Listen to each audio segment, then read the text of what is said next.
Good morning student. कल solution के lecture number 2 और लेक्चर नंबर 3 में हमने हेनरीज के नियम और उससे रिलेटेड न्यूमेरिकल क्वेश्चन किए। आज थोड़ा और आगे बढ़ते हैं, जिसमें ठोस विलयन सॉलिड सॉल्यूशन क्या होते हैं और ये कैसे बनते हैं। ये थोड़ा एक इम्पोर्टेंट टॉपिक है, सॉलिड सॉल्यूशन कैसे बनते हैं। तो जैसे मैंने तुम्हें बताया था, brass is the example of homogeneous mixture copper plus zinc. Copper is 70% और जिंक इज 30%। तो इस टाइप का जो सॉल्यूशन होता है उसको बोलते हैं सब्स्टिट्यूशनल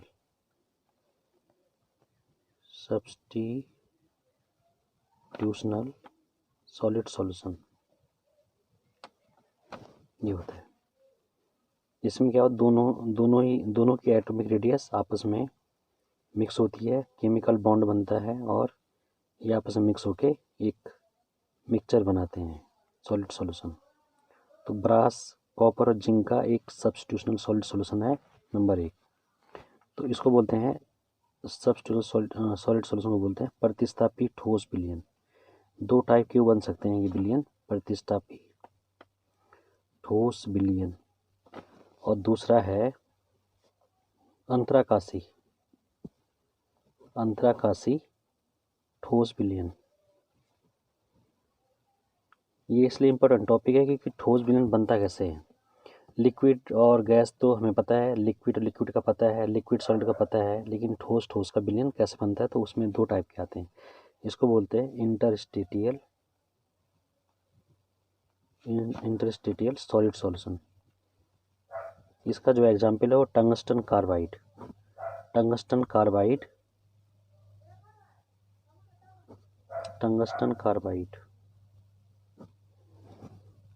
अब टंगस्टन FCC लैटिस का होता है, FCC जालक का होता है, और अंतराकाशी पे होते हैं कार्बाइड, कार्बन परमाणु। ये भी एक मेटल है, मिक्स मेटल टंगस्टन कार्बाइड, और बहुत स्ट्रॉन्ग होता है। तो ये ठोस विलयन है जिसमें कॉपर और जिंक से मिलके बनता है ब्रास, पीतल। सब्स्टिट्यूशनल सॉलिड बोलते हैं प्रतिस्थापी ठोस विलयन, और इंटरस्टेटियल सॉलिड सॉल्यूशन को बोलते हैं अंतराकाशी ठोस विलयन, जिसमें FCC जालक और कार्बन परमाणु होते हैं। इसके बाद जो नेक्स्ट टॉपिक है और इम्पोर्टेंट, वह है वाष्प दाब, वेपर प्रेशर। अब देखो वेपर प्रेशर होता है क्या है। वेपर प्रेशर हमेशा लिक्विड का होता है। जैसे ये 2 बीकर, इसमें वाटर रखा है,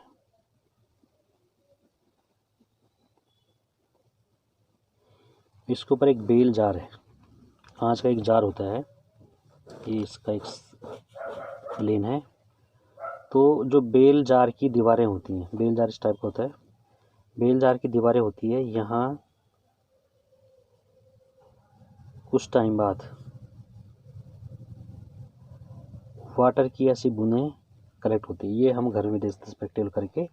इसको बोलते हैं वाष्प, लिक्विड द्रव वाष्प, लिक्विड वेपर्स है ये, लिक्विड वेपर्स। और एक और बनाएंगे ऐसी,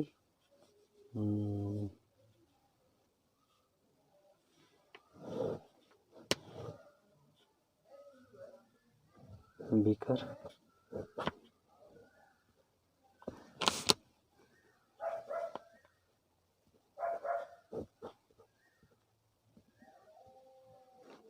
इसमें वाटर प्लस चीनी, वाटर प्लस चीनी का सॉल्यूशन है ये। तो हम यहाँ देखते हैं कि लिक्विड की बूंदें कम होती हैं, द्रव वाष्प। जो लिक्विड वेपर्स है वो कम होता है, जो लिक्विड वेपर्स है वो कम आएगा यहाँ H2 और चीनी के मिक्सचर में, ये कम आता है। और केवल ओनली वाटर होगा तो उसकी लिक्विड वेपर्स बहुत ज़्यादा होती है। इसका कारण है इसमें कम क्यों हुआ। इसमें कम इसलिए हुआ क्योंकि सॉल्यूट के पार्टिकल जो ये चीनी है, शुगर है, ये इनके बीच में आ गई है यहाँ पे इस तरीके से। तो जो काइनेटिक एनर्जी है इन लिक्विड की, वो अगर ऊपर आएगा भी तो बीच में क्या होगा, एक अवरोध आ जाएगा, चीनी का पार्टिकल आ जाएंगे बीच में। तो इसलिए उस वजह से यहाँ लिक्विड वेपर्स कम होती हैं और यहाँ क्या होती हैं, ज़्यादा होती है, क्योंकि यहाँ कोई बैरियर नहीं है, यहाँ कोई भी लिक्विड आसानी से ऊपर आ सकता है। अब ये होता कैसे है, क्या रीज़न होगा इसके पीछे। अच्छा, लिक्विड की जो काइनेटिक एनर्जी है, जो ये लिक्विड है, द्रव है, इसके अणुओं की बहुत ज़्यादा क्या होती है, काइनेटिक एनर्जी होती है। और जो मॉलिक्यूल जिसकी एनर्जी, जिसकी काइनेटिक एनर्जी, जिसकी गति ऊर्जा इन सब की औसत गति ऊर्जा से ज़्यादा होगी, तो वो इस सरफेस से हट के बाहर आ जाएगा। गर्मियों में देखते हैं हम, जब पानी से भरी हुई बाल्टी रखते हैं धूप में, तो कुछ देर बाद हम देखते हैं कि उस बाल्टी से कुछ पानी क्या होगा, इवोपरेट हो जाएगा। क्यों, काइनेटिक एनर्जी बढ़ेगी उनकी कुछ मॉलिक्यूल की, तो वो एटमॉस्फेयर में आ जाती हैं। तो एक प्रकार की ये वो है, ये एक प्रकार की वेपराइजेशन प्रोसेस है कि इसके वेपराइजेशन इनकी काइनेटिक एनर्जी से ज़्यादा होने के कारण ये मॉलिक्यूल सारे यहाँ आ जाएंगे। और ये जो ढका हुआ है गैस जार से, इसको बोलते हैं गैस जार या बेल जार। बेल जार एक ढकने के काम आता है, बेल जार। तो इसके सरफेस पे देखते हैं हमें पानी की बूंदें लगी रहती हैं। अब इसकी डिफिनेशन क्या हुआ, ये वेपर प्रेशर होता क्या है। तो वेपर प्रेशर हमेशा लिक्विड का होता है। तो एक फिक्स टेम्परेचर पे इसकी जो डिफिनेशन है, फिक्स टेम्परेचर पे कोई लिक्विड है और वो बिल्कुल एक प्रकार की इक्विलिब्रियम स्टेट में, साम्य अवस्था में, इक्विलिब्रियम स्टेट में, इस स्टेट में द्रव और वेपोराइजेशन, और यहाँ आ जाएगा वाष्प, लिक्विड, और यहाँ आ जाएगा वेपर, वेपर,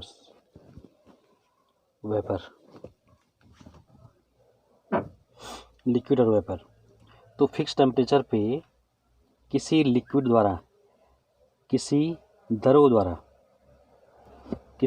द्वारा जो इसकी वेपर्स होती हैं, वाष्प होती हैं, इस पे लगाया गया दाब, इस पे लगाया गया जो प्रेशर होता है, वो इसका वेपर प्रेशर कहलाता है।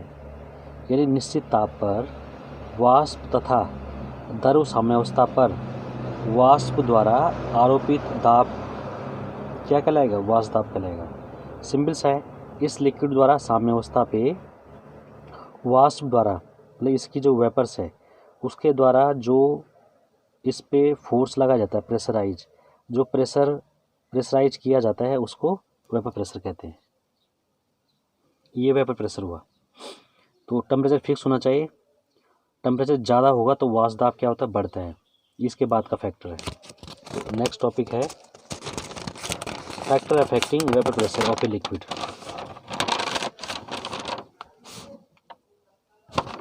नेक्स्ट टॉपिक है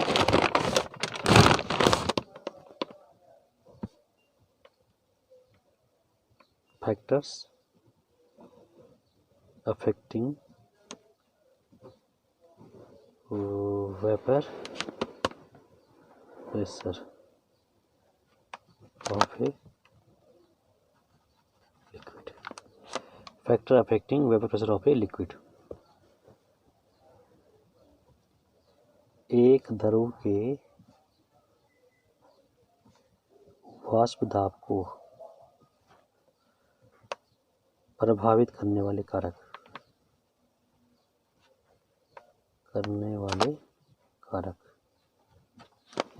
ये है factor affecting vapour pressure of a liquid. एक द्रव के वाष्प दाब को प्रभावित करने वाले कारक। अभी देखो, सबसे पहले वेपर, द्रव की प्रकृति, नेचर ऑफ लिक्विड,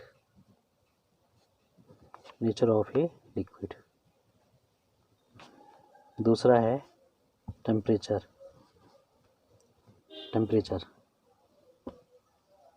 और तीसरा है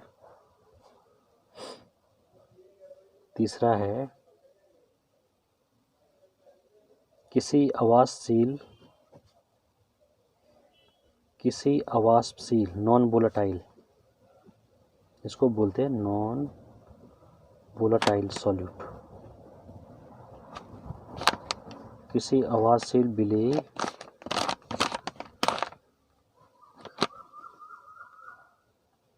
पदार्थ को मिलाने पर।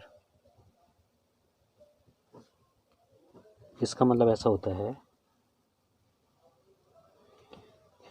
कि जैसे किसी लिक्विड में मैंने नॉन वोलेटाइल सॉल्यूट मिलाया, जैसे वो चीनी मिलाया था, शुगर मिलाई थी उसमें, तो उसका वेपर प्रेशर क्या हो जाएगा, कम हो जाएगा, क्योंकि बीच में सरफेस एरिया कम मिलेगा। तो जो लिक्विड के पार्टिकल हैं उनको ऊपर आने के लिए सरफेस एरिया कम मिलेगा, तो वेपर प्रेशर क्या हो जाएगा, डिक्रीज हो जाएगा। तो ये फैक्टर उस पर डिपेंड करता है। तो सबसे पहले है द्रव की प्रकृति, नेचर ऑफ लिक्विड। अब नेचर ऑफ लिक्विड का मतलब होता है, इसको यहाँ पर लिखते हैं, nature of liquid, nature of a liquid. अब ये होता क्या है, जैसे ये डिपेंड करता है इंट्रामोलिकुलर फोर्सेस पे, अंतरा आणविक बल, इंट्रामोलिकुलर फोर्सेस,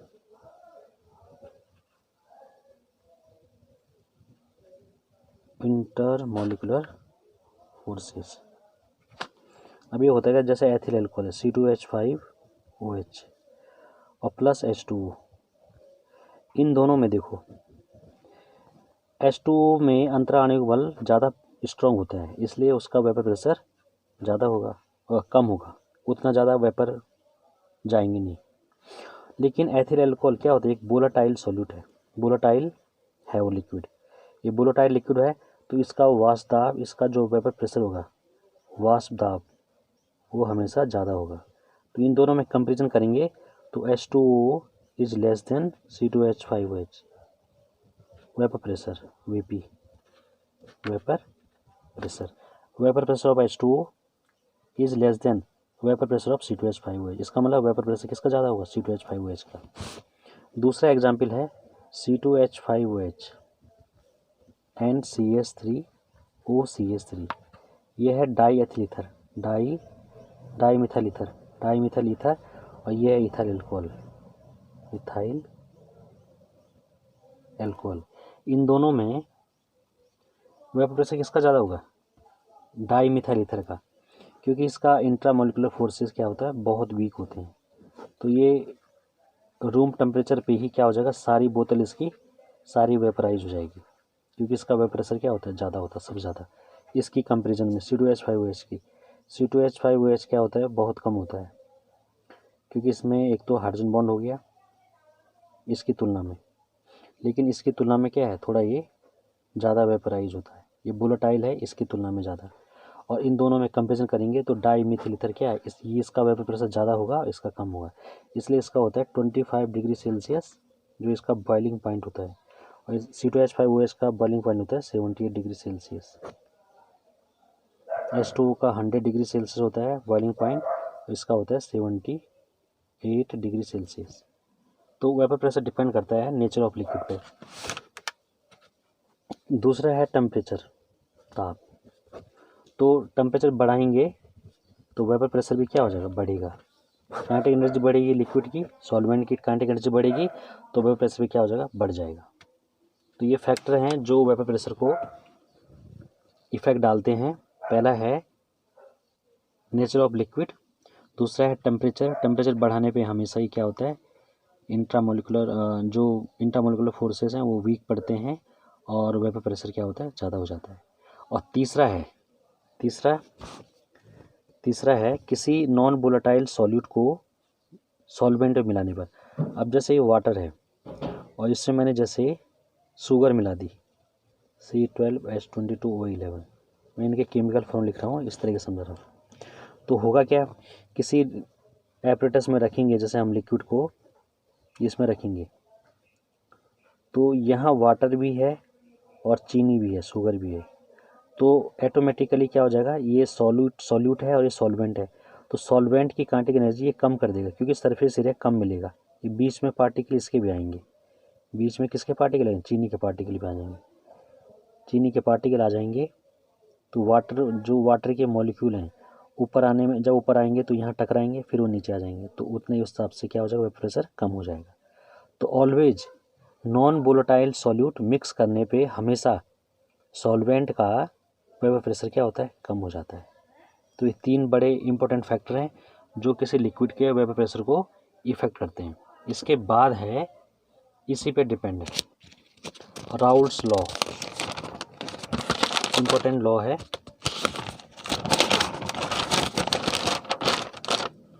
राउल्ट्स का नियम, राउल्ट का नियम,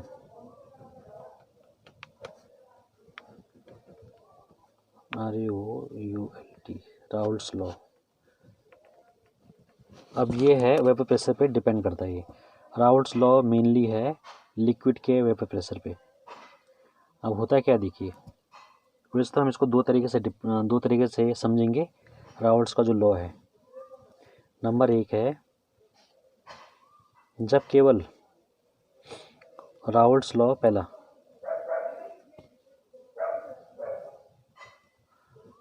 और Raoult's law for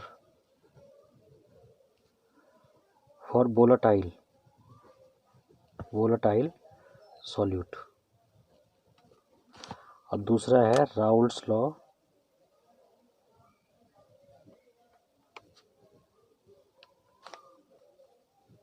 for non volatile solute.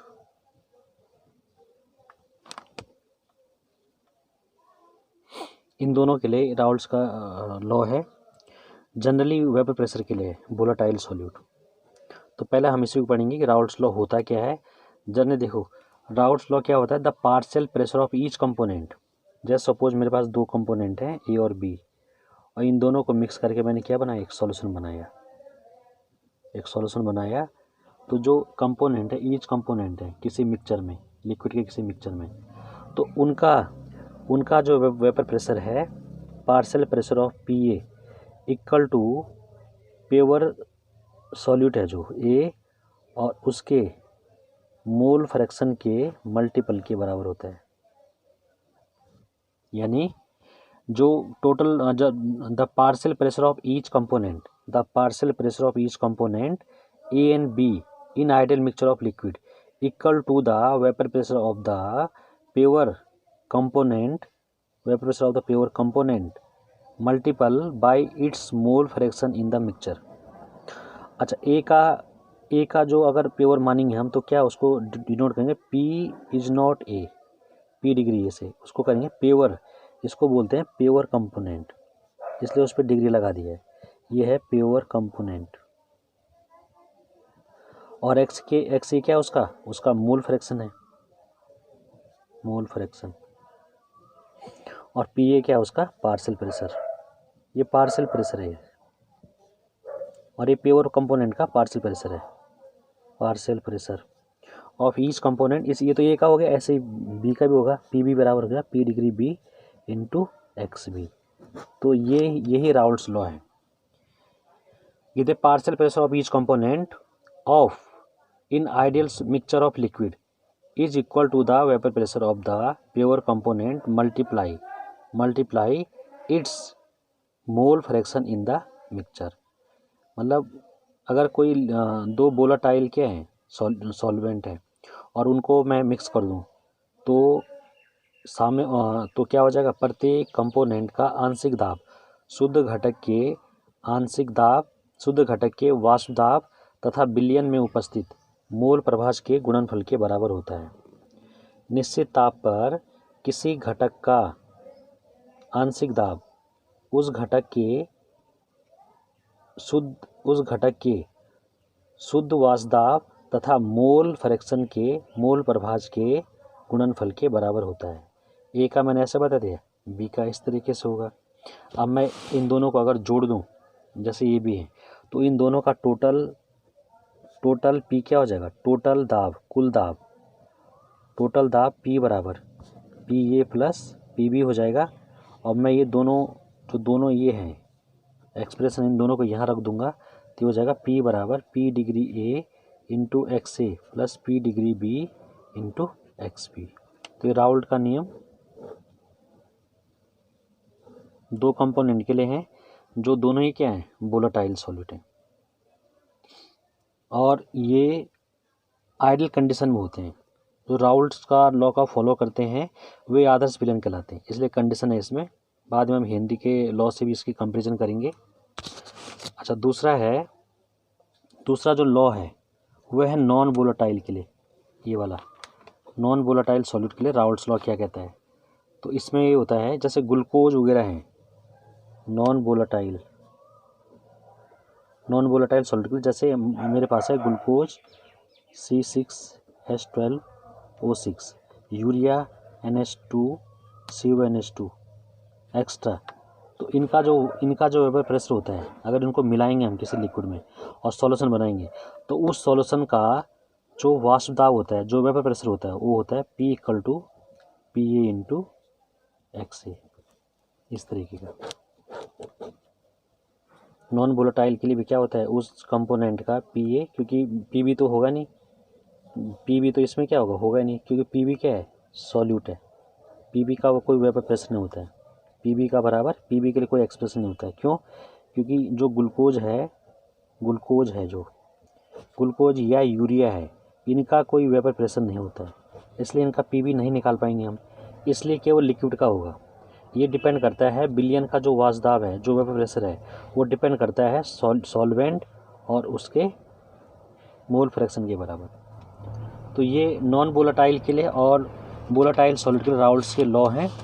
अब इनका जैसे हम कंपैरिजन करेंगे, राउल्ट्स लॉ का जो कंपैरिजन है हेनरी के लॉ से, तो दोनों में सिमिलरिटीज़ हैं और कुछ डिससिमिलरिटीज़ हैं। तो जैसे पहला है, लिख दो, नई हेडिंग डाल दो, राउल्ट्स के नियम तथा हेनरी के नियम में समानताएं तथा असमानताएं, similarities and dissimilarities between Raoult's law and Henry's law. अब देखो, सबसे पहले सिमिलरिटीज़ क्या हैं। सिमिलरिटीज़,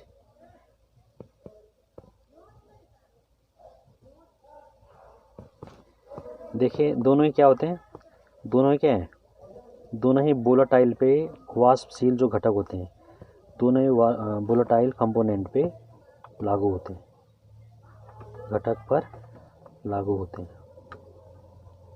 इसका मतलब ये है कि जो वोलेटाइल कंपोनेंट है उन्हीं पे ये दोनों नियम लागू होते हैं। पहला ये है। दूसरा, कोई भी घटक हो, कोई भी कंपोनेंट हो, घटक हिंदी में और कंपोनेंट इंग्लिश में, कोई भी घटक हो, उसका जो वाष्प दाब है उस घटक के मोल प्रभाज के या मोल अंश के मोल फ्रैक्शन के समानुपाती होता है। तो PA = P degree A × XA, ये है राउल्ट्स का लॉ, और PA = KH × XA, ये है हेनरी का नियम। तो दोनों में सिमिलरिटीज़ हैं, दोनों ही क्या है, मोल फ्रैक्शन पे डिपेंड करती है। ये भी XA पे डिपेंड करता है, ये XA पे डिपेंड करता है। अच्छा, जो इनकी डिससिमिलरिटीज़ हैं,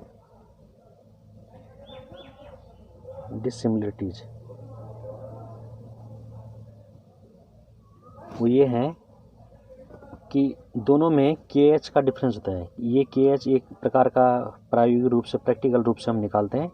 हेनरी कांस्टेंट को हम प्रायोगिक रूप से ज्ञात करते हैं, प्रैक्टिकल रूप से ज्ञात करते हैं।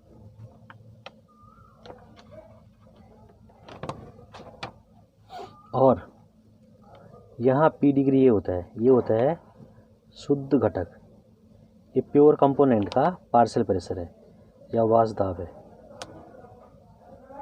शुद्ध घटक का वाष्प दाब। हेनरी के नियम में KH निकाला जाता है प्रायोगिक रूप से, ये कांस्टेंट है KH। और राउल्ट्स के लॉ में P डिग्री क्या होता है, प्योर कंपोनेंट का वेपर प्रेशर। ये दोनों में थोड़ा सा डिससिमिलरिटीज़ है। तो राउल्ट्स का लॉ बड़ा आसान है, ये डिपेंड करता है वोलेटाइल सॉल्यूट पे, और अगर हमने नॉन वोलेटाइल सॉल्यूट मिला दिया तो तब जो नॉन वोलेटाइल सॉल्यूट होगा उसका कोई वेपर प्रेशर नहीं होगा, क्योंकि वो तो उसके जो मॉलिक्यूल होते हैं बहुत ज़्यादा रिजिड होते हैं, उनमें कोई काइनेटिक एनर्जी नहीं होती है, इसलिए वो वेपराइज नहीं होते हैं। इसके बाद है इसका न्यूमेरिकल जो पोर्शन है राउल्ट्स लॉ के, आंकिक प्रश्न, न्यूमेरिकल क्वेश्चन। एक मैं तुम्हें बता देता हूँ, फिर शाम को इसकी एक्सरसाइज करेंगे। न्यूमेरिकल क्वेश्चंस, एक क्वेश्चन है, जैसे क्वेश्चन नंबर 1, क्लोरोफॉर्म है CaCl3 और इसके साथ दूसरा है डाइक्लोरोमीथेन CH2Cl2। इन दोनों का 298 केल्विन पे वेपर प्रेशर है, जो Pa का मान है, इसको सपोज Pa मान लेता हूँ मैं। Pa बराबर है 200 मिलीमीटर पारे का दाब Hg और 400 इसका है 415 मिलीमीटर। तो दोनों में ज़्यादा वोलेटाइल ये है क्योंकि इसका वेपर प्रेशर क्या है, ज़्यादा है। अब नंबर 1 फर्स्ट, अगर इसमें 25.5 ग्राम क्लोरोफॉर्म CaCl3 तथा 40 ग्राम CH2Cl2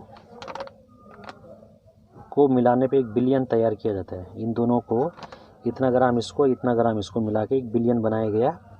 तो बिलियन का वाष्प निकालिए, बिलियन का वाष्प दाब याद कीजिए, टोटल बिलियन का वाष्प दाब क्या होगा। अब दोनों ही लिक्विड है, क्लोरोफॉर्म भी लिक्विड होता है, डाइक्लोरोमीथेन भी लिक्विड होता है। तो सबसे पहले हमको फॉर्मूले पे काम करना है। जैसे क्या होता है, Pa बराबर क्या होता है, P degree A into P degree A into, अब देखो जो ये चीज़ है ये वाली, ये है प्योर कंपोनेंट की, P डिग्री A का मतलब ये, और इसका है P degree B, P degree B बराबर प्योर कंपोनेंट का वेपर प्रेशर इतना होता है, और ये प्योर कंपोनेंट क्लोरोफॉर्म का ये होता है। P डिग्री A इसका है, P डिग्री B दे रखा है 415 मिलीमीटर। तो इनका हम यूज़ करेंगे। P degree A into x से एक ही हो गया, और दूसरा एग्जाम्पल हमारा दूसरा न्यूमेरिक वो होता है formula P degree B into X B. तो हमें एक्स और एक्स बी निकालने सबसे पहले, PA PB तो आ जाएंगे, फिर टोटल हम जोड़ लेंगे उसको। P बराबर क्या हो जाएगा, PA प्लस PB। अब सबसे मेन बात है, हमको एक्स और एक्स भी चाहिए क्योंकि ये दोनों तो हमें पता है, ये दोनों ये हैं 200 मिलीमीटर और 415 मिलीमीटर, ये दोनों पता है। और एक्स और एक्स भी हमने निकालने हैं इनके मॉलिक्यूलर मास से, और ग्राम में मात्रा दे रखी है। तो एक्स से बराबर कैसे निकाला जाएगा, एक्स बराबर होता है Na प्लस NB। अब देखिए Na कैसे निकाला जाएगा, क्लोरोफॉर्म है तो CaCl3 का वेट है 25.5 बटे उसका मॉलिक्यूलर मास। तो CaCl3 का मॉलिक्यूलर मास कितना होता है, CaCl3 का मॉलिक्यूलर मास ये होता है 12 कार्बन का, हाइड्रोजन का 1 प्लस 3 मॉलिक्यूल क्लोरीन के हैं 35.5। तो जोड़ के 12 1 13 धन 35.5 को 3 से गुणा करेंगे, 3 पंजे 15, 3 पंजे 15 116, 3 3 और 1 10, 106.5 और 1 7 119.5 119.5 ये वाला CaCl3 का मॉलिक्यूलर मास। इस तरीके से 12 धन 1 धन 3 गुणा 35.5 इतना आ जाएगा ग्राम पर मोल। तो इस मान को मैं यहाँ रख दूंगा 119.5 ये आ जाएगा। तो ये भाग दे के जिसने इसका आंसर दे रखा, भाग दे के इसमें सॉल्व करेगा 0.213 मोल Na बराबर भाग दे के आ जाएगा। इसी प्रकार NB का मान भी निकालेंगे हम। NB क्या है, डाइक्लोरोमीथेन है, तो डाइक्लोरोमीथेन का वेट है 40 ग्राम, और डाइक्लोरोमीथेन का CH2Cl2 C का है 12 मॉलिक्यूलर मास प्लस 2 हाइड्रोजन है और 2 मॉलिक्यूल क्लोरीन के 35.5।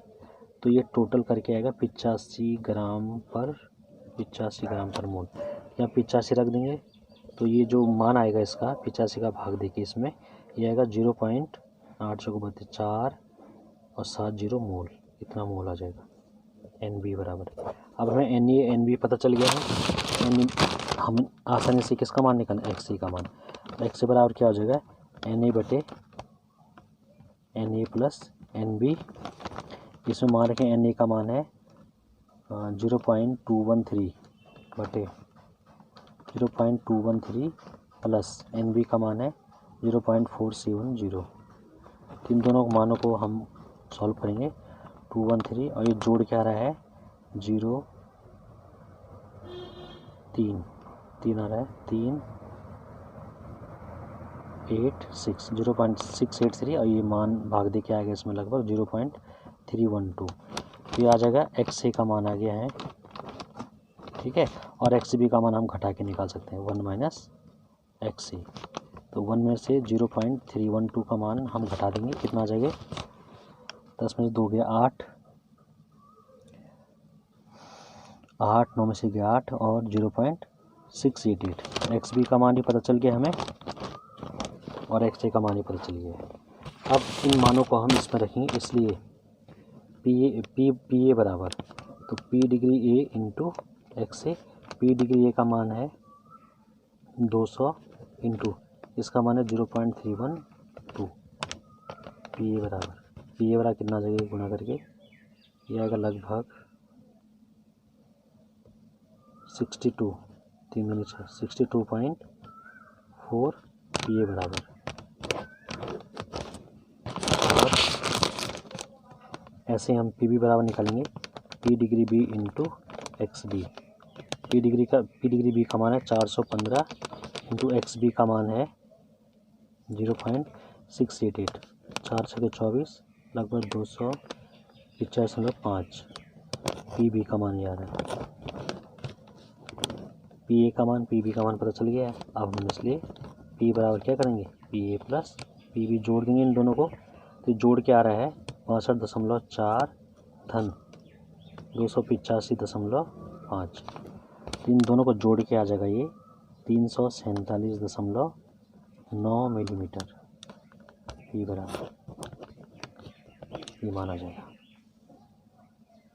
तो ठीक है, ये सवाल इसके आसान है, थोड़ा सा लंबी प्रोसेस है क्योंकि एक्स से एक्स बी निकालना पड़ता है। एक्स से एक्स बी निकालने के लिए सबसे पहले एन ए और एन बी का मान चाहिए। एन ए एन बी का मान निकालने के बाद हमको लास्ट में फिर पी ए में मान रखना, पी डिग्री ए इंटू से मल्टीप्लाई करेंगे, पी ए का मान आ जाएगा, पी बी का मान इस तरीके से आ जाएगा, फिर इन दोनों को जोड़ के ये आंसर आ जाएगा। अब मैं तुम्हें शाम को इसके क्वेश्चन दूंगा 7:30 बजे, राउल्ट्स के लॉ पे डिपेंड है जो, उसके बाद हम फिर इसमें आगे बढ़ेंगे। तो